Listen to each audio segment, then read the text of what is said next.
What would you say was your most transferable and valuable skill between performing as a musician versus an actor? That's a great question, and to be honest with you, it's the ability to memorize choreography. I got a lot of compliments on my consistency from take to take, because I guess it makes it a lot easier for the editor when the actor's in the same place, you know? And so I had a really good memory for my movements and my motions around the scene, even when they were a bit more demanding or active, you know?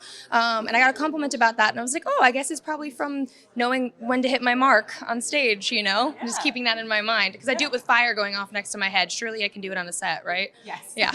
What changed the most between the first version of the story percolating in your brain to the one we saw on screen? I've seen it. Oh, yeah. Well, the version that was first in my brain was like a 10-minute short film that was like just this weird kid growing up near an Indian reservation and identifying with the Native Americans in the Westerns he was watching. And he kind of weaponizes that to his own means. Like, I had that in my head for like a year and I had no idea what to do with it. And then I finally started writing it. This is probably a long answer. And I started writing it, and then I was like, oh, that's weird. I have no idea what to do with this. And so then I started writing. I was like, okay, well, maybe there's other stories taking place in this world. And then, you know, halfway through the script, it kind of clicks like, oh, dummy, this is all one story.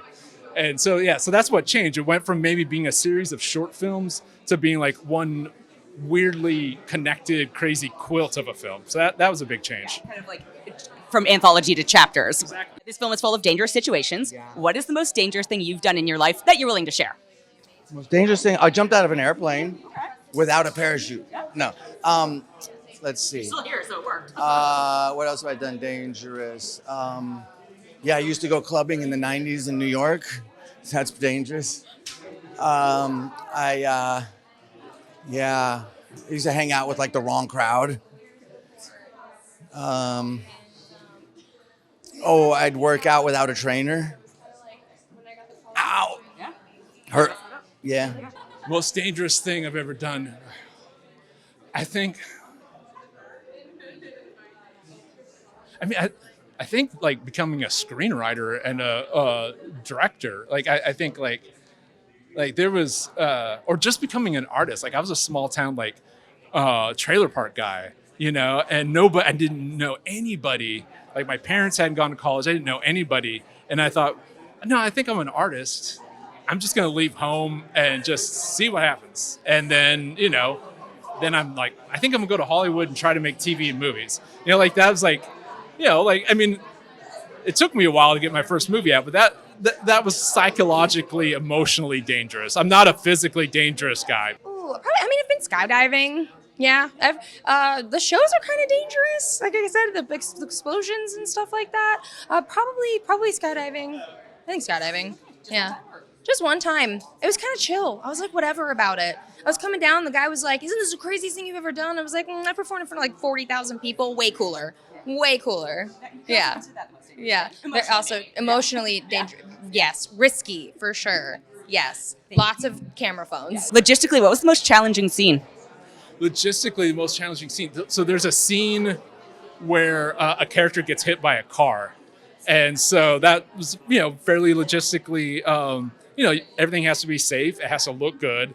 And it was, you know, like we had a stunt guy yank the car in by chains. We had to, like, you know, I didn't do it, obviously. The actual crew had to like dig a hole and to make sure it didn't overshoot it. And we had to kind of land right on the mark so that the driver ends up in the right spot in the frame in focus. Like it's a little bit of a logistical challenge, but I think we pulled it off. Yeah. The big shootout at the end was a lot of logistics and guns and stuff. That was tricky. And shooting nights is always tricky. Everyone's tired.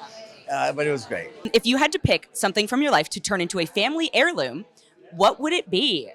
I mean, well, like my record collection. Like, you know, like an heirloom, nice record collection, everything from classic country to classic jazz, maybe some movies too, and just pass them along. Like I'm like, my dream would be from the grave, like curating my descendants' like listening and viewing habits. So we'll say that.